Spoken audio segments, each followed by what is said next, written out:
What's up guys, Brandy Carr here, back with another video. Welcome to part 2 of rating every 2025 Darlington Throwback. We'll be looking at the cup side of things in this video. Without further ado, let's get into it. To start off, we have Ross Chastain's Busch Light Retro paint scheme that he ran in the Southern 500. Busch Light always makes it a point to run a retro paint scheme at either one or both Darlington races in the year. And if I'm being honest, this is not as good as the ones they've ran in the past, but I still like it. I've just seen better from them. 6 out of 10. Next up, we have Austin Cindric's throwback to Dale Earnhardt Sr.'s number 2 Australian racing car.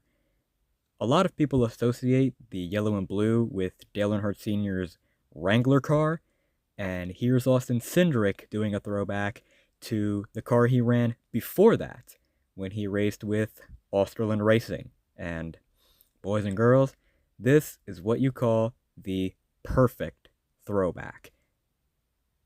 I have no other words to say other than this is one of the best throwbacks of the weekend. 10 out of 10. Next up, we have Noah Gregson's throwback to Dale Earnhardt Jr.'s first ever NASCAR National Series start. A very niche Dale Jr. car to throw back to, and I commend these guys for choosing such a niche car to do a throwback of, because this is definitely something that needs more recognition. They did a great job recreating the paint scheme. 8 out of 10. Next up, we have Kyle Larson's throwback to Terry Labonte's iconic Kellogg's car from the early 2000s. We all thought that the throwback they did last year couldn't be topped, and here they are this year with this absolutely beautiful throwback. Everything about this throwback is just right. It's just right. I love the HendrickCars.com and the Kellogg's font on the side of the car, the Got Cars to mimic the Got Milk on Terry Labonte's car. It's peak. 10 out of 10. Next up, we have Chase Elliott's throwback to Ken Schrader. This is easily the worst throwback of the weekend. There is just so much wrong with this paint scheme. First of all, obviously, it's the colors. Why are sponsors so stingy when it comes to colors? Would it really hurt to run different colors on their paint scheme for just one race? Other sponsors are more than willing to do it. And then you have sponsors like UniFirst who are just so strict with their brand guidelines and refuse to change their colors even if they're not accurate to the car that they want to throw back to. All it would have taken was just a few tweaks to the colors, and it would have been a perfectly passable throwback. But as is with the gray and the teal, it's just not good. 3 out of 10. Next up, we have Ty Dillon's throwback to Patty Moisey. This is as close to a perfect throwback as you can get. The first thing that stood out to me is the sponsors are nearly identical. Beaver Street Foods versus Beaver Street Fisheries. I am inclined to believe that these sponsors are related. Correct me if I'm wrong, but still, really great symmetry between the throwback and the original paint scheme. They did a really great job with this one. 10 out of 10. Next up, we have Denny Hamlin's throwback to Carl Edwards' Office Depot car. This is the one that won the race. Very fitting of Denny Hamlin to throw back to a driver that he shares a little bit of misfortune with in NASCAR, as neither of them seem to be able to win championships. Too soon? All jokes aside, this gives Kyle Larson's throwback a run for its money as being the best throwback of the weekend. Although it would have been nice if Sport Clips stylized their logo to look like the Office Depot logo, but that's just me nitpicking at this point. This is still a fantastic throwback. 10 out of 10. Next up, we have Ryan Blaney's throwback to his father Dave Blaney's Busch Series car that he won at Charlotte with in 2006 in that iconic finish with Matt Kenseth. Again with the colors, seeing these two cars side by side makes me really disappointed with this throwback. Again I ask, why are some sponsors so strict with their brand guidelines? Surely it wouldn't hurt to tweak their colors a bit for just one race. Imagine how great this throwback would have been if they had used green instead of blue and used the correct shade of yellow. As it is now, it's just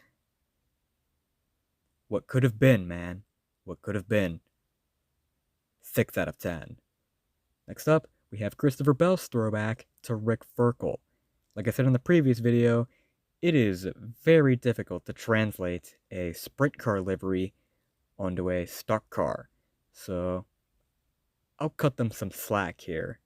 What I do love about this throwback is how the outline of the 0 is a lot bolder than the outline of the 2, because back in his day, Rick Ferkel drove the number 0. I really like that touch. That elevates this throwback for me. 7 out of 10.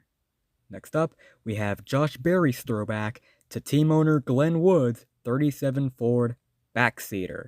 He ran this at Bowman Gray, and just a heads up, this won't be the last Wood Brothers throwback in this video. There's 3 more that I'm going to look at. Not really much I have to say about this throwback. This was a pretty easy paint scheme for them to replicate. One thing I will say though is I like how they modified the 1 in the Wood Brothers 21 to match the 1 in the 16 on the original car. That's a really nice touch. 10 out of 10. Next up, we have Josh Berry's throwback to Jim Clark's 1965 Indianapolis 500 winning car. They did a fantastic job translating the livery from the Indy car to the stock car. Wood Brothers went all out with the throwbacks this year. I hope they do the same next year, because this is really great. Much appreciated. 10 out of 10. Next up, we have Josh Berry's throwback to Michael Waltrip's Citgo car from the late 90s.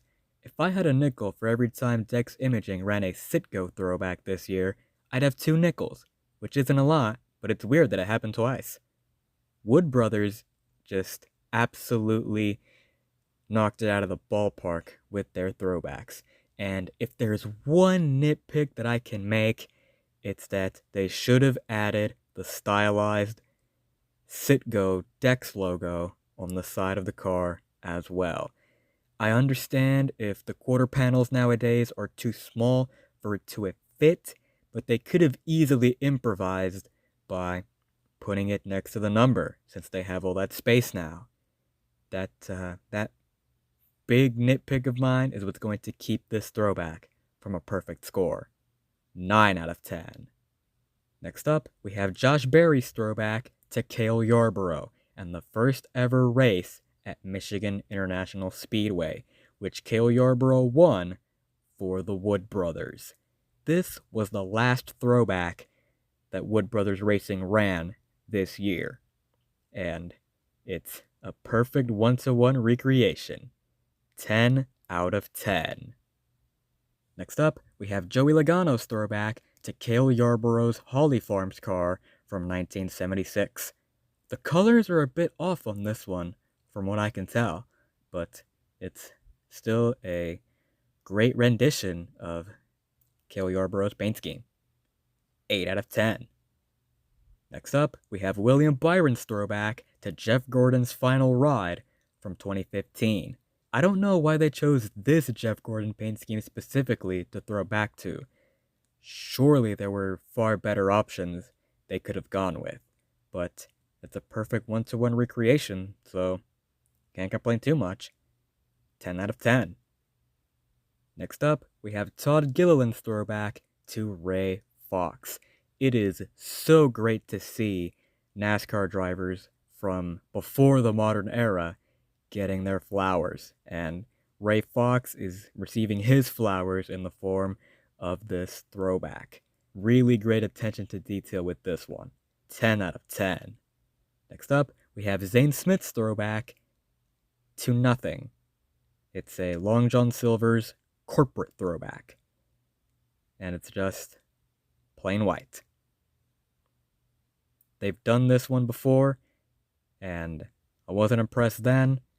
I'm still not impressed now. 0 out of 10. Next up, we have Cole Custer's throwback to Jimmy Spencer's Target car from the early 2000s. Teams this year have just been throwing absolute heaters with their throwbacks, and this one is no different. I'm glad we finally got that Jimmy Spencer Target throwback. This is a great rendition of that car. 10 out of 10. Next up, we have John Hunter Nemechek's throwback to his father, Joe Nemechek's iconic Bell South paint scheme from the late 90s. Again with the colors, man. Third time this video that I've complained about colors on a throwback, but it really is a valid criticism to be made. It's been 10 years now of Darlington throwbacks, and sponsors still don't get it. That when they refuse to change their colors, it ruins their throwbacks. If only Family Dollar was still around, they would have done this throwback justice. 5 out of 10. Next up, we have Eric Jones's throwback to the late John Andretti. This throwback threw me for a loop, because don't they usually do STP throwbacks when they're sponsored by STP? Because this time around, it's Advent Health that's doing the STP throwback. And what do you know? They changed their colors to match the original paint scheme. Advent Health's colors are white, green, and blue, and here they are running petty blue and orange to do a John Andretti throwback. See, this is what every sponsor should be doing. Take notes. 10 out of 10. Next up, we have Eric Jones's throwback to Richard Petty that he ran at Daytona. I'm not sure if the graphic designer that made this just accidentally chose the wrong Richard Petty car to put on this graphic, but the throwback does not match the supposed original paint scheme. The orange is supposed to extend to the roof, not the hood. But that little mini car at the near the bottom right of the graphic shows the orange extending to the hood. So I'm not sure what to believe. 5 out of 10. Next up, we have J.J. Yaley's throwback to Bill Elliott's iconic Melling Racing No. 9 Coors car from the late 80s. This is not the first time that someone's done this specific Bill Elliott throwback. The first to do it was Bill Elliott himself. Then Chase Elliott did it in 2015, which shouldn't even count as a throwback. All they did was mimic the paint scheme design and left it at that. Then again in 2021 with Michael McDowell, and now here again in 2025 with J.J. Yaley. If I were to rank the 4 Coors throwbacks, Bill Elliott's would go at the very top, with Michael McDowell's in a close second, J.J. Yaley's in a comfortable third, and Chase Elliott's right at the bottom in fourth. But I'm getting off topic here. This is a pretty good rendition of the Bill Elliott Coors car. 8 out of 10. Next up, we have Alex Bowman's throwback to Jimmy Johnson's Lowe's Cobalt Tools paint scheme that he won the 2012 Southern 500 with. which was also Hendrick Motorsport's 200th win in the Cup Series. Jimmie Johnson already did this throwback in 2018, and Alex Bowman's is just a worse version of that. I don't know why they wanted to do this throwback twice. There were surely far better Jimmie Johnson paint schemes to do throwbacks to, but they went with one they already did anyway. And yeah, it's worse than the one they did previously. 5 out of 10. Next up, we have Cody Ware's throwback to Ward Burton's Caterpillar car from the early 2000s. This also serves as a Tommy Baldwin throwback, since Tommy Baldwin was the crew chief for Ward Burton when he was with Bill Davis Racing. A solid rendition of the early 2000s Caterpillar car. They did a good job with this one. 8 out of 10. And with that, every 2025 Darlington Throwback has been given its proper rating. Do you agree with my ratings? Why or why not? Do you feel I was too generous with my ratings? I gave out a lot of 10s between this part and the previous part, so sound off in the comments. I want to hear your feedback. Lastly, how would you rate these throwbacks? If you want to see more of me, be sure to follow all my socials like my Twitter, my Instagram, and join my Discord server. Links to all those are in the description down below. Leave a like on the video if you enjoyed, and subscribe to my channel for more NASCAR content. Like I said in the previous 2 videos, over 90% of the people that watch are not subscribed. Again, I ask, what are you doing watching videos and not subscribing? If you like what you see, don't be afraid to hit that subscribe button. And while you're at it, hit that notification bell so you never miss an upload. I promise you won't regret it. Thank you all so much for watching. That's it for me.